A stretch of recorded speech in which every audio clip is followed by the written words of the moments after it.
Now, Kurt Busch was on pit road at lap 159. So that's just 12 laps ago. Larry, that might be a worthwhile gamble. Well, I think it definitely will be for Kurt Busch. I also think since we probably only got about 20 laps on our tires, you may see some drivers go with just right side tires. Matt.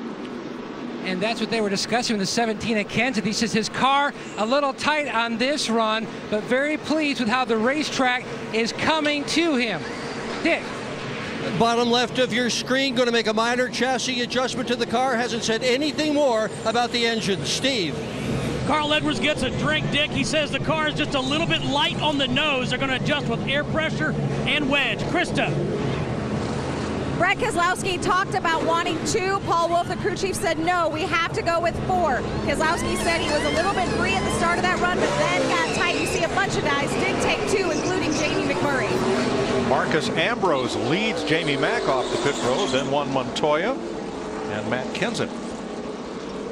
While we wait for the green flag, stay tuned for a sneak peek of Warner Brothers Pictures' Green Lantern in brightest day and blackest night, and in theaters June 17th.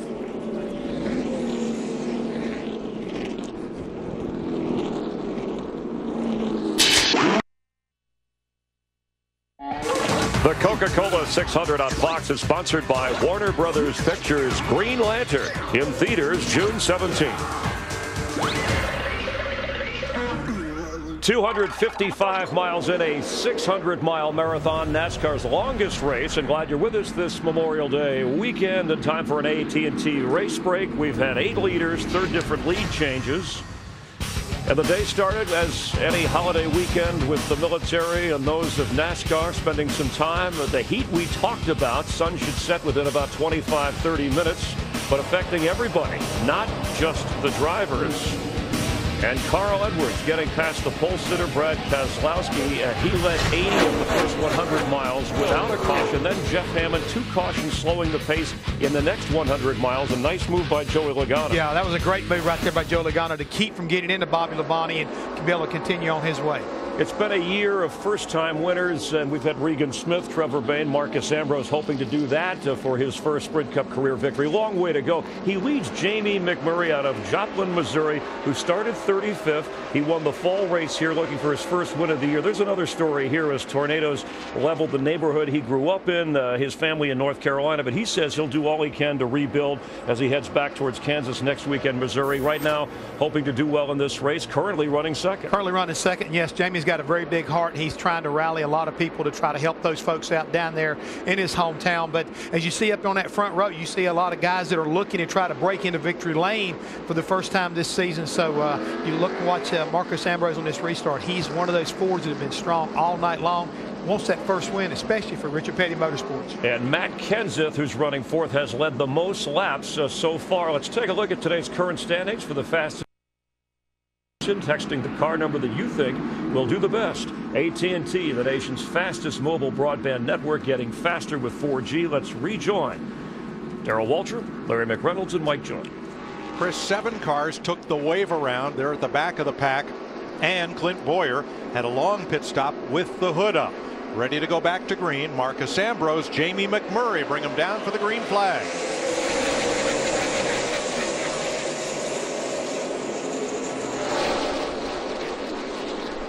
See Kevin Harvick in that 29 car, the 3rd car on the inside, been well outside the top 15. One of the drivers that elected to try just 2 right side tires to get that track position is Jamie McMurray, and the 1 wants the lead here going into 3. Harvick's car, he's been complaining about it pushing like a dump truck. Whoa, and Ambrose got all out of shape. You know you will. McMurray's the leader. Kenseth lurking in 3rd. Montoya right behind him, and Harvick.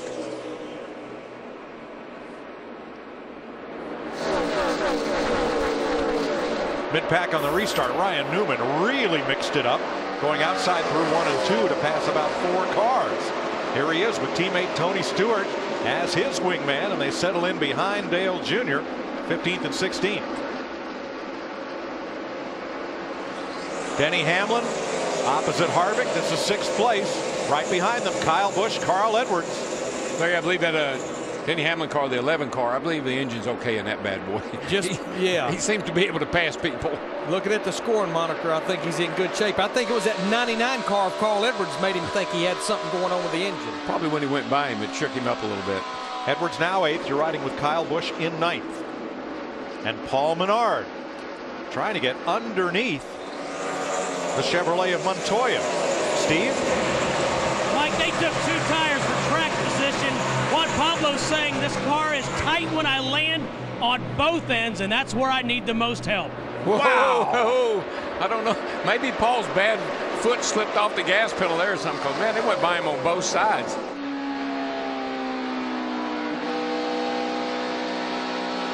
Kevin Harvick back to the gas off turn 4. Could not take 6th from Menard. You know, something had to happen to Menard over there off of the corner, though, because the car was fast, and all of a sudden those 2 guys just split him. I do think he got loose or something happened. Hamlin, Montoya. 4th and 5th. And Jamie Mack's about to have company for the lead. His rearview mirror is full of Matt Kenseth. Matt Kenseth's on a tear, man. That 17 car is hooked up. Well, we talked about him at the top of the show. We feel like if you get 2 wins in these first 26 races, it will probably put you in great shape to be in the chase with the 2 wildcard spots. If you win 3 races, you know you're going to be in the 2011 chase. Matt Kenseth is a guy that he feeds off. Oh, got trouble with McMurray blowing up. Blowing up behind us. Caution. And Jamie Mack. Watch your water valve. With a lot of smoke out the tailpipe. I mean, it kicked the rod out of it, Bono. It didn't get hot. It kicked the rod out of it or something.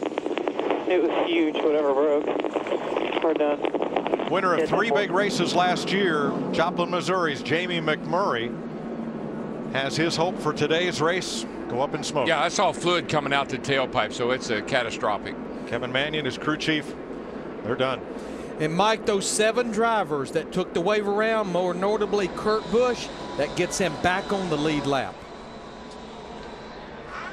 Ryan Newman will get the free pass on this, the 4th caution flag of the night at lap 181 for Jamie McMurray. There's just 26 cars on the, or 25 cars on the lead lap.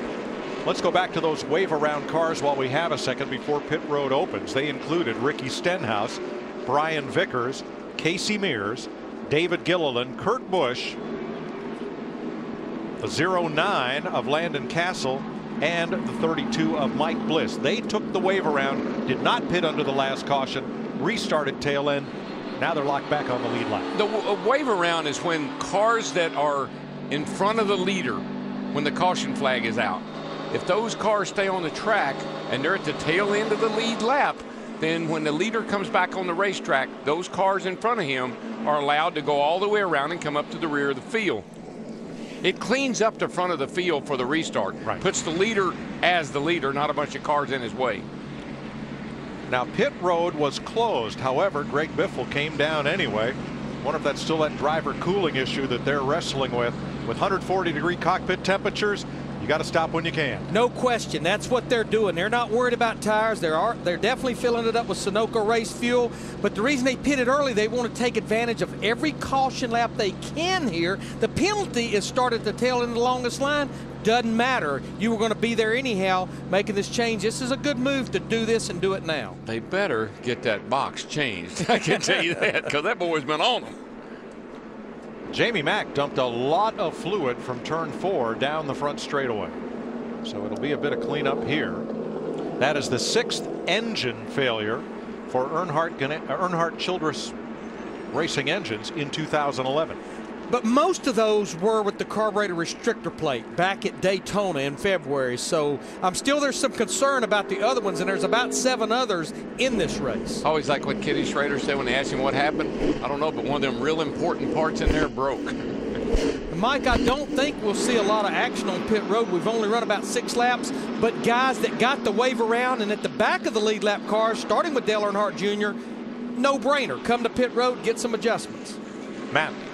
And Jimmy Johnson says his car is just way too free up top. Lost several spots in that last lap.